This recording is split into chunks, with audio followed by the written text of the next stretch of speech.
രാവിലെ ഒരു ഫംഗ്ഷന് പോയി വന്ന് ക്ഷീണം മാറുന്നതിന് മുമ്പ് നമുക്ക് അടുത്ത ഫംഗ്ഷന് പോയാലോ?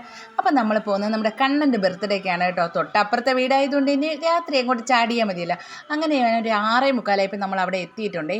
നമ്മൾ ചെന്നത് നമ്മുടെ കണ്ണൻ തന്നെ നമുക്ക് മിഠായിയൊക്കെ തന്ന് സ്വീകരിച്ചിട്ടുണ്ട് കേട്ടോ. കുഞ്ഞിലെ എൻ്റെ കൈയും പിടിച്ച് എൻ്റെ അയിനുക്കുട്ടനെ പോലെ അമ്മുക്കുട്ടനെ പോലെ എൻ്റെ കൂടെ നടന്ന കുഞ്ഞാണ്. അവനിപ്പോൾ ഇത്രയും വലുതായിട്ടുണ്ട്. അപ്പോൾ അവൻ്റെ ബർത്ത്ഡേ ആണ്. അപ്പോൾ നമ്മുടെ ടീച്ചറും നമ്മുടെ ശ്രീ ചേച്ചി എല്ലാവരും എത്തിയിട്ടുണ്ട് കേട്ടോ. അപ്പോൾ കേക്ക് കട്ടിങ്ങൊക്കെ കഴിഞ്ഞു. അപ്പോൾ അതാ നമുക്ക് ഓരോ പീസ് കേക്കൊക്കെ നമ്മളും കഴിച്ചുകൊണ്ടിരിക്കുകയാണ്. ഇത് ബിജിതയുടെ മക്കളാണ് കേട്ടോ. ബിജിത എന്ന് പറയുന്നത് എൻ്റെ ഫ്രണ്ടാണ്. എൻ്റെ ഫ്രണ്ടിൻ്റെ സഹോദരനാണ് കേട്ടോ കണ്ണൻ്റെ അച്ഛൻ. ആ മെറൂൺ കളർ ചുരിദാറിട്ടിരിക്കുന്നതാണ് കേട്ടോ കണ്ണൻ്റെ അമ്മ മഞ്ജു ചേച്ചി. ചേച്ചിക്ക് വീഡിയോ കാണുമ്പോഴേ ഓടിക്കളയും. ഇപ്പോൾ എടുക്കുന്നത് അറിഞ്ഞിട്ടില്ല കേട്ടോ.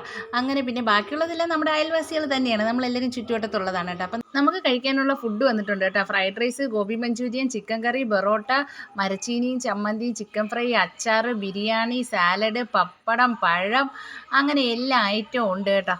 അപ്പോൾ നമുക്ക് ഇഷ്ടമുള്ളത് എടുത്ത് കഴിക്കാം. ചേച്ചി അവിടെ തന്നെ വെച്ച് നമ്മുടെ അടുത്ത് തന്നെ എല്ലാം വെച്ച് തന്നിട്ടുണ്ട്. പിന്നെ നമ്മൾ ഉച്ചയ്ക്ക് ഞാൻ കഴിച്ച് ദിമ്മായിരിക്കുന്നതുകൊണ്ട് തന്നെ എനിക്ക് കഴിക്കാനൊരു മൂഡില്ലായിരുന്നു. എന്നിട്ട് ഞാൻ കുറച്ചെടുത്ത് കഴിച്ചിട്ടുണ്ട് കേട്ടോ എല്ലാം. അപ്പോൾ അടിപൊളി ഫുഡൊക്കെ ആയിരുന്നു. അങ്ങനെ അതെല്ലാം കഴിച്ചു കഴിഞ്ഞിട്ട് ബട്ടർ സ്കോച്ചിൻ്റെയും ചോക്ലേറ്റിൻ്റെയും വാനിലയുടെയും ഐസ്ക്രീം ഉണ്ടായിരുന്നു കേട്ടോ. നാത്തും വാനിലയും ഞാൻ ബട്ടർ സ്കോച്ചും ചോക്ലേറ്റും കൂടെ മിക്സ് ചെയ്ത് കഴിച്ചു കേട്ടോ. അപ്പോൾ ഇന്നത്രയൊക്കെ ഉള്ളൂ. നമ്മളിതാ ഫുഡൊക്കെ കഴിച്ചിട്ട് വീട്ടിലോട്ട് വന്നിട്ടുണ്ട്. Okay, by.